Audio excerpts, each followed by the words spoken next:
بسم الله الرحمن الرحيم. حديث جابر بن عبد الله رضي الله عنهما قال كان النبي صلى الله عليه وسلم يصلي الظهر بالهاجرة والعصر والشمس نقية والمغرب إذا وجبت والعشاء أحيانا وأحيانا إذا رآهم اجتمعوا عجلا وإذا رآهم أبطوا أخرا والصبح كانوا أو كان النبي صلى الله عليه وسلم يصليها بغلس. دې تعلق مغا پرونی باب سره دی او په دې کې بیانې چې مستحب داری چې د سحر مونځ دی تیار کې وکړي شي، وختي دی وکړي شي. پرون چې کوم حدیث پیش کړو هغه د سیدہ عائشہ رضی الله عنها دا حدیث دی د سیدنا جابر بن سیدنا عبدالله رضی الله عنهما پلار او زوی دواړه صحابه دي. فرمائی کان النبی صلی اللہ علیہ وسلم یصلی الظہر بالحاجرہ. حاجرہ عربے کی غرمی تو وي. ښکاره خبره دا ده چې ترکه مې پورې زوال نه شوی مونځ خو نه کېږي د ماسپښین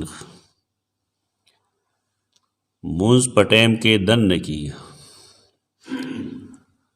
دې سلسله کې چې داسې حدیث څومره راځي نو پې کې حاجره لفظ ده. حاجره غرمې ته وایي چې کله نور زوال نه شوی. حال لای چې رسول الله صلی الله علیه وسلم ته مونځ ښودلی شوی نو د زوال نه وروستو نور چې د تندي نه واوړي. محدثین وایي د دې الحاجره مطلب دا دی چې ډېر وختي به کوو، خالص پخه غرمه ده، لکه زوال نه مخکې مونځ نه کېږي. زوال چې وشي نو هغې پسې بیا مونځ کېږي. نو د الحاجره معنی به دا وي چې کوز ماسپښین به نه کوو بلکې د ماسپښین په ابتدا کې به کوو.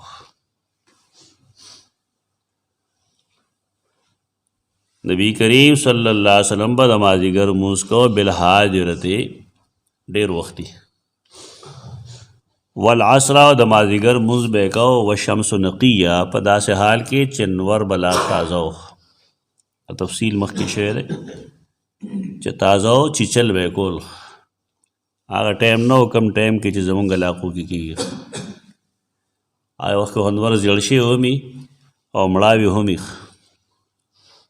د هغې نور چیچل نه کوي. والمغرب اذا وجبت او دا ماښام مونځ به هغه وخت کې کوو چې کله به نور ډوب شو.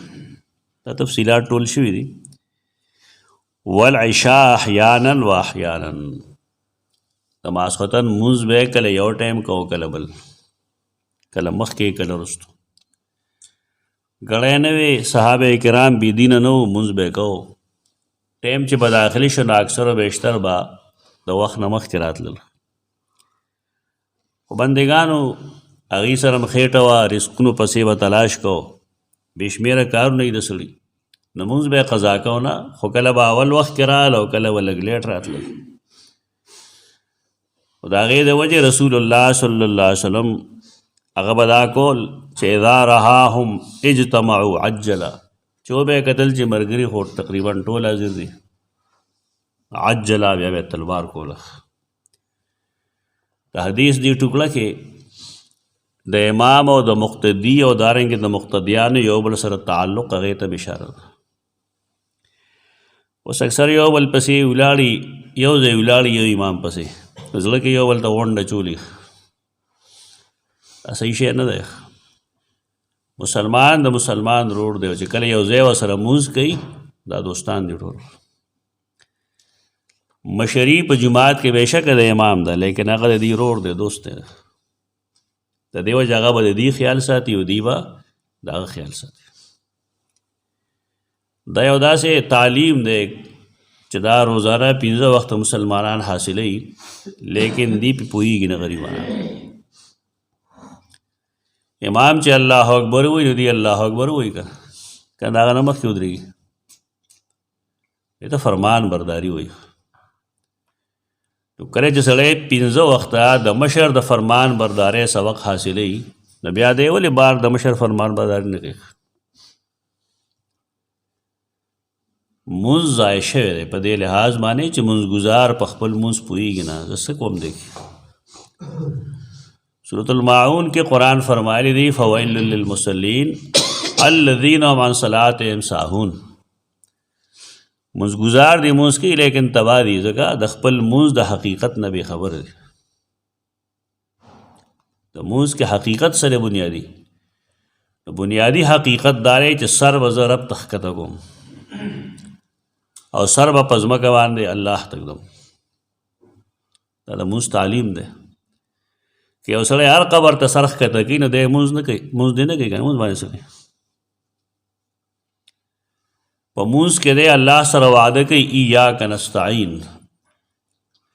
امداد به خاص تا نه غواړم، هغه امداد کوم چې الله پورې خاص دی.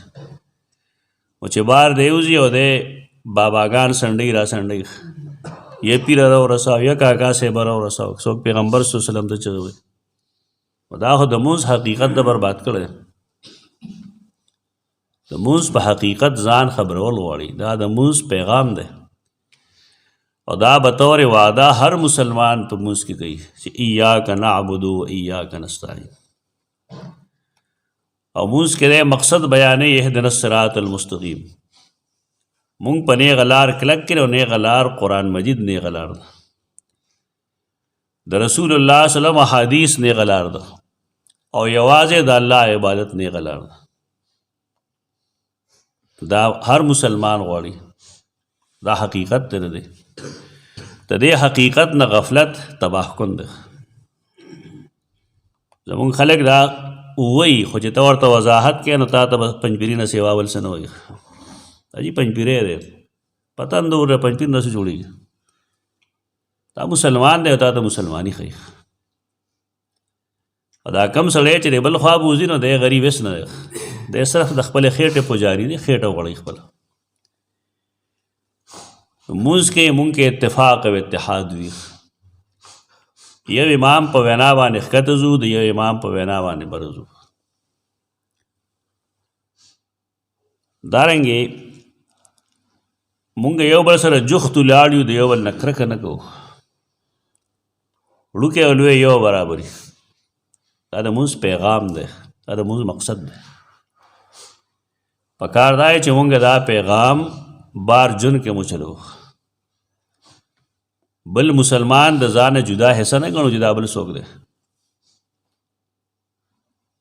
دا مونځ د دې مقصد دغه دی. په دې وجه رسول الله صلی الله علیه وسلم به د هغې خیال ساتو، امام به د مقتدیانو خیال ساتي، کنځلې منځلې نه کوي. خو دا چې کله تربیت کې کمی نو څه سختې مختې جملې ویل پکار دي. بعضې خلک د لتو عادتي که نه، بعضې سړی د لتو عادتي لته به ورکوي نه والا هغې سمېږي. لاتوں کے بوت باتوں سے نہیں مانتے. اور بعضې شریفانی انسانیت پکې خبره ورته وکړي اوس ټیک ده. شرافت باندې خبره زده کول پکار. رسول الله صلی الله علیه وسلم به د هغې خیال ساتو چې کله به یې وکتل ملګري ټول جمع دي، ټایم شته دی لا بس مونځ کوئ. یعنې کوم چې مونږ ټایم مقرر کړی دی، یو خو د الله مقرر کړی شوی ټایم دی، خو تا ته معلوم شو چې کله انور ډوب شو نو ماښام مونځ کېدی شي، 2-3 منټه وړاندې وروسته کولی شي. شفق غایب شو نو ماسختر ټایم داخل دی. خو زمونږ ټایم بالفرض 2 بجې دی او 15 منټه کم 2 بجې باندې سړی وګوري ټول ملګري راغلي بس مونځ دی کېږي. دا چاته حق نشته چې هغه دا ووایي چې دا خو جي تاسو 15 منټه مخکې ودرېدی. د جومات زمونږ کم ملګري چې راغلي دي، د بار د خلکو مونږ پابند نه یو. دا نبی کریم صلی الله علیه وسلم دا طریقه ښیي چې اذا راهم اجتمعوا عجله، چې کله به یې وکتل چې دا ټول جمع دي عجله نو بیا به یې په تلوار مونځ وکړه، مخکې به ټایم به یې مخکې کړه. عجله دا مطلب نه چې مونځ به یې زر زر وکړو، ټایم به یې مخکې کړه. وَإِذَا رَآهُمْ أَبْطَوْا او کله چې به یې وکتل چې خلق نشته ملګري اخره مونځ به بیا د ماسخوتن رستو دا طریقه د رسول الله صلی الله علیه وسلم کله کله مونځ رستو کولی شي. والصبح كانوا او کان نبی یصلیها بغلس تو سحر مونځ رسول الله صلی الله علیه وسلم بدا پتیار کې کو. پر موږ یو حدیث ویلو چې د سحر مونځ دا رڼا کې مکول پکاري. د بعض خلکو په دې لومبني حدیث عمل کړی دی بالکل تیار کې کوي او بعض خلک د اسفرو بالفجر مطلب دا اخلي چې د سحر مونځ په رڼا کې شروع کو رڼا کې ختم کړه. فرمایلی چې کتاب بخیو چې دې کې اصل شی سره دا کوم کتاب دی ته وایي شرح معانی الاثار د دې دا لیکون کې چې ته امام طحاوی وایي دې ډېره موده د امام شافعي رحمه الله په مسلکو داغه منونکي و داغه پیروکاري وکوله. بیا د دلایلو قتل د امام ابو حنیفه رحمه الله رائے داغه مذهب اور ته غرخ کار شو نو د امام شافعي مذهب یې پرېښود او حنفي مذهب ته راغی. دته خلک اوس وکیل احناف وایي. د دې خبر نه دا معلومه شوه چې که یو سړی د دلیل په بنیاد یو مذهب پرېږدي او بل خالړ شي نو دی کافر کېږي نه. دا زموږ د خلقو خیالات دي. یو سړی عالم دی بالفرض تر اوسه په یو مذهب روانو بیا ورته بل مذهب کې تقویت ښکاره شو دا ورته لږ ښه نه ښکاره کېدو دی یې پرېښود او بل خوا لاړ نو دی کافر دی که مسلمان دی؟ دې سړي د امام شافعي مذهب پرېښه د امام ابو حنیفه مذهب ته راغلی دی دی کافر شوی دی که مسلمان دی؟ علماو باندې الله رحم وکړي. دا عجیب و غریب خلک دی که یو سړی حنفي مذهب پرېږدي مونږ نه پرېږدو دا مذهب خو که یو سړی دا پرېږدي دلیل په بنیاد باندې بل خوا لاړ شي نو خلک څه وایي پیسې یې واخیستې عربو کجورې وخوړې. دا داسې بېدینه خلک دی پته نه لګي چې دا خلک به د قیامت پر ورځ الله ته څه وایي. تا یو څیز په خپلو سترګو نه یې لیدی تا په هغې ګواه تا سره نشته دی او ته یو خبره کوې نو ستا څه خیال دی چې دا کرامن کاتبین تا سره هسې ناستې دلته دا به ستا دا خبره نه لیکي. چرې دا خبرې چا پسې مه کوې اگر چې زموږ د عالمانو مزاج دی ده چې لاغه یو سړی لږ وړي پیسې رالې که نه کوم ځای نه رالې. دا څوک چې دا خبرې کوي دی په خپل اصل کې داسې زړه تجربه یي دی وایي چې که یو سړی حق له لړ ګڼ دی نو دی زما په شان دی خرڅ داسې نه خبره. بدګماني مسلمان باندې ګناه ده او بیا یو عالم فاضل سړی متبع سنت سړی هغه یو مذهب پرېښود او بل خوا بس لاړ دی کې چا څه مه په دې خو نه الله څه وایي نه پې رسول الله څه وایي ته به ولې خفه کېږي. که دا ګناه بالفرض نو دا ګناه دې سړي هم کړې دا کتاب زه په دې وجه راوړم چې دې سړي هم دا ګناه کړی دا خو پوه حنفي دی شافعي مذهب یې پرېښی دی که مذهب پرېښودل ګناه وی او بل مذهب قبلول ګناه وی نو بیا خو دې ټول نه لوی ګناهګار دی. دا ګناه نه ده دا د ذهني تسلی یو څیز دی. لوی لوی خلق دې ظالمانو په دې بدنام کړل. قرآن یو جمله فرمایلی ده ان السمع والبصر والفؤاد کل اولئک کان عنه مسئولا. ستا غوږونه چې ساوري بکواس اوري اته ورته ناست دی دارنګې ستا زړه کې چې کوم سوچ راځي ته چې په سترګو کوم شی ګورې وینې راوینې کوم سوچ کوې کان مسئولا د دې به د قیامت په ورځ تپوس کولی شي. دا قرآن آیت دی ګپ نه دی. دا مه وایه چې لکه د غویي په شان ژوند تېروم بس ملا صاحب دروغ وایي او ما ته ښه پته ده چې دروغ وایي خو زه یې اورم. ولې اورې په خوله له لاس کې دی غلی شه. دا قسمه دروغ چا پسې مه وایه تر کومې چې یو سړي چشمدید څه شی نه یې لیدلی چشمدید په خپلو سترګو نه یې لیدلی او د اورېدلې خبره بل چا نه اورېدلې هغه بل چا ته وکړه چې پلانکي چل خدا چل شو. نو قرآن فرمایي دا کم سړی چې دا خبره مخکې رسېږي دی دروغجن دی. ته دا خبره چا کوي؟ خلک وایي. یو نوم خو وښیه که نه چا ویلې د دې څیز دا بېخکني وکړی د دې داسې قسم خبرې دا مه کوئ. اورئ هم چې کوي یو سړی هغه ته بل څه خبره به وکړو که نه پرېږده. دا یو عام رواج جوړ شوی، دا رواج غلط دی. رسول الله صلی الله علیه وسلم فرمایي کفا بالمرء کذبا ان یحدث بكل ما سمع. بای سړي ته مونږ یو شاټی ریډیو وایو، هلک باندې غوږ ته وکړه لګیا به شي دنیا جهان معلومات به ستا مخې ته ږدي. دا ډېر غټ بېوقوف سړی دی. ځکه رسول الله صلی وسلم فرمایي یو سړی چې هره اورېدلې شوې خبره بل ته کوي نو دا د ده د دروغجنوالي دپاره کافي ده. دا د علماو خبره نه ده، دا د رسول الله صلی الله علیه وسلم فرمان دی. تا اورېل دا چل دی دا چل دی دا چل دی، ته چې بل ته کوې نو د هغې تحقیق وکړه. دا سوچ ریشه راځي که نه دروغ بیا ملک روان کړي. هر سړی اورېدلې خبره بل ته کوي، بل یې بل ته کوي، بل یې بل ته کوي. فلاني مولوي صاحب خو دا چل کړی، کجورې یې اخیستې دي، ریالونه یې اخیستې دي، ټول به لګیا یي. دا دروغ یو بل کې مه خوروئ، دا ګناه ده. که دا عالم خورئ نو هم ګناه کوي، او که دا امي سړی خورئ نو هم ګناه کوي. دا سړی دا امام طحاوي رحمه الله ته ابو جعفر وی او ته وکیل احناف ویس، دا ډېر عالم سړی دی.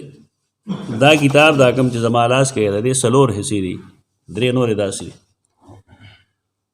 او د یو بل کتاب دی پای کې مشکل احادیث ته حل کړي دي، 17 جلد کې هغه کتاب دی.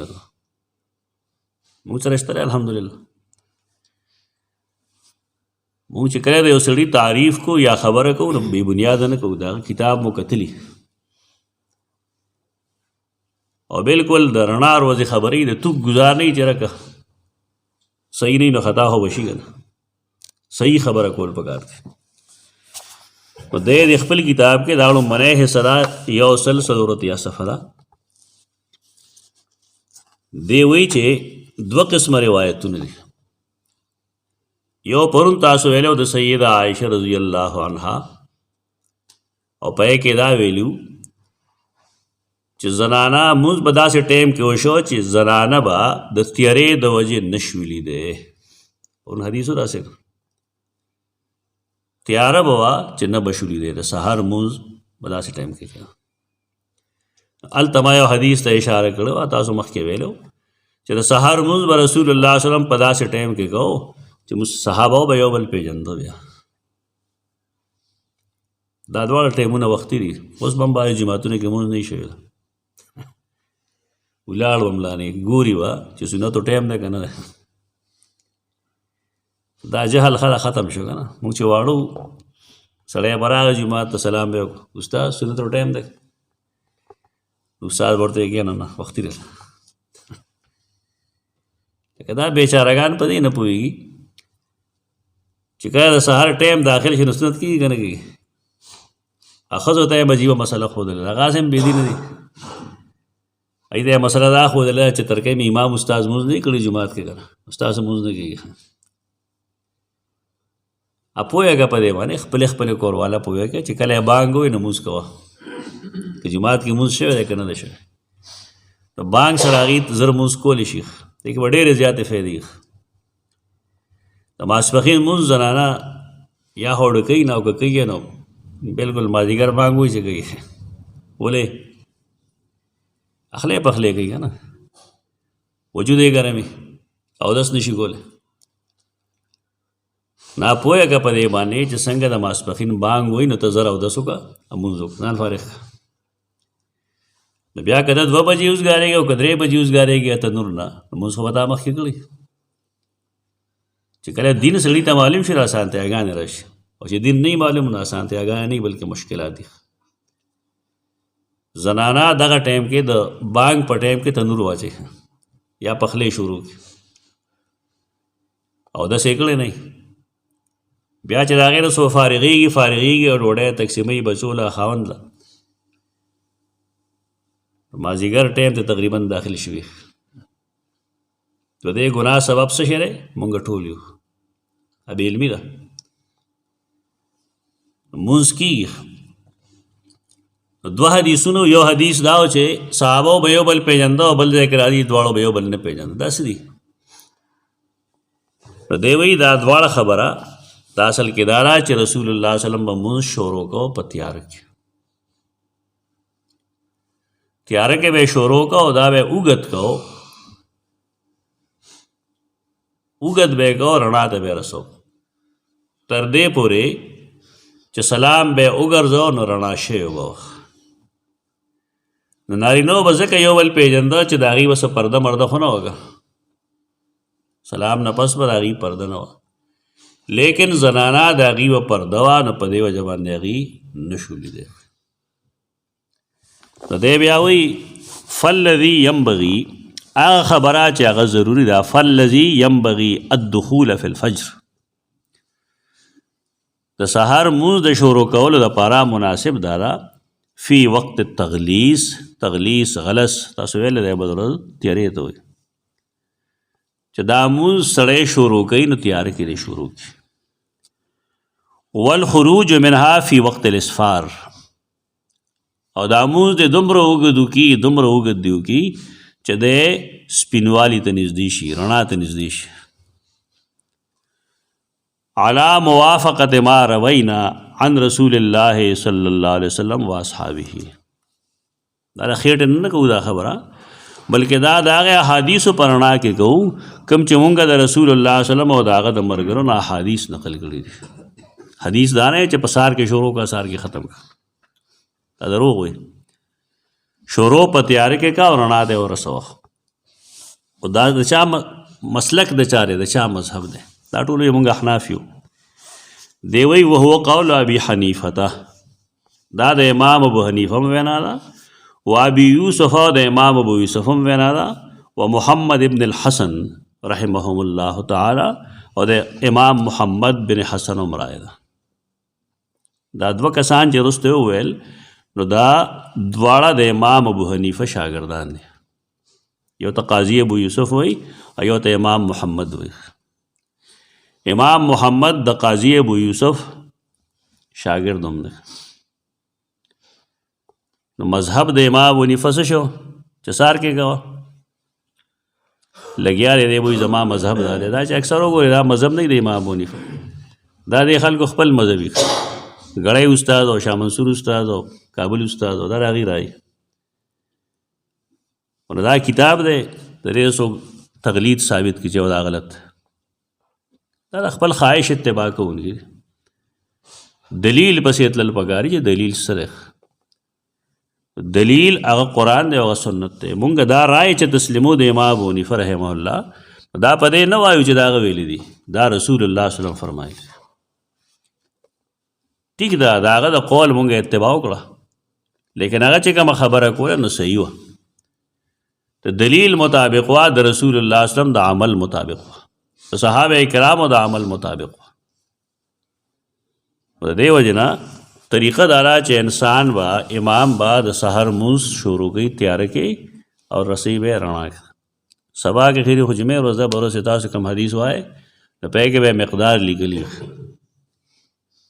چې په دواړو رکعتونو کې یا په یو رکعت کې شپېته آیتونه به ویل نو که دا ته دوه کې نو 13 آیتونه او 13 آیتونه شپېته آیتونه وړوکی شی نه دی لږ شی نه دی هغه د 15 منټو مونځ نه دی یا نه د 2 منټو مونځ دی دا اوږد مونځ دی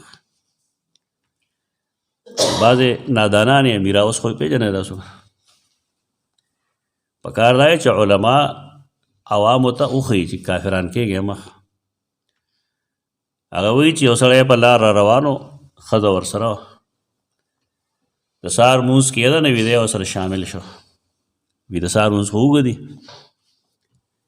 ویده ښځې ته ویل چې راځه پرېږده چې ځو کار له ځو بیا چې راغی نو ماښام هغه سړی هغلته راغی نو مونځ کېدو بیا چې دغه سهار چې ولاړې د روز ولاړه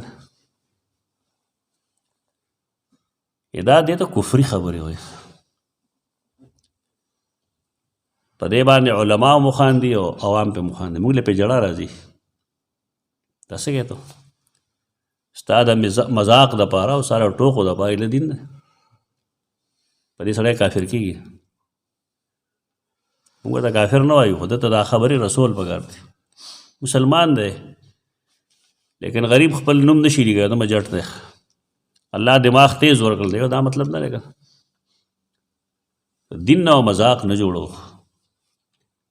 خو ما تاسو ته خبره ویلې مونږ ټول الصلاة خیر من النوم د سهار په بانګ کې نوې ټپه وایو که نه. دا خو زموږ حال دا دی. موږ له جړا په دې راځي چې یو داسې غیرتي قوم، یو داسې هوښیار قوم، دا ولې آخر دومره جټ ساتلی شوی دی چې د متل وګوره به ټولې کنځلي که د یو متل به د سړیتوب نه کنځلې وایي پکې تشې کنځلې وایي. عجیب و غریب کار دی. که څوک دا غریبانان پوهي نه دی هغه ته ملا وایي. مولا نه دی، عالم دی. مولان ستاسو په شان دي، عوامو په شان دي. دا کم سړی چې ستا سره همدردي کوي او تا ته لار ښیي چې بھائی دا پرېږده څه کې اخته دی، ته الله او رسول نه منې. نو بارکیف د سحر مونځ دا وختي شروع کولی او رسولي رڼا ته. او دا ټیک دا چې دومره اوږد بنئ چې خلکو ته تکلیف ورسي. خو خلکو له هم پکارداري چې د رسول الله صلی الله علیه وسلم سنت وپېژني. کله کله دې وجې نه موږ مختصر وکړو، په لنډو لنډو صورتونو وکړو. دا نه مطلب چې ټول عمر اوږده اوږده کوه. کله کله موقع مناسبت سره خلک مونځ مختصر هم وکړي. سفر کې سیدنا عمر رضی الله عنه روانو د سهار مونځ یې په سورۃ الضحی او په اذا جاء نصر الله وکړه. ٹھیک ہے. سفر و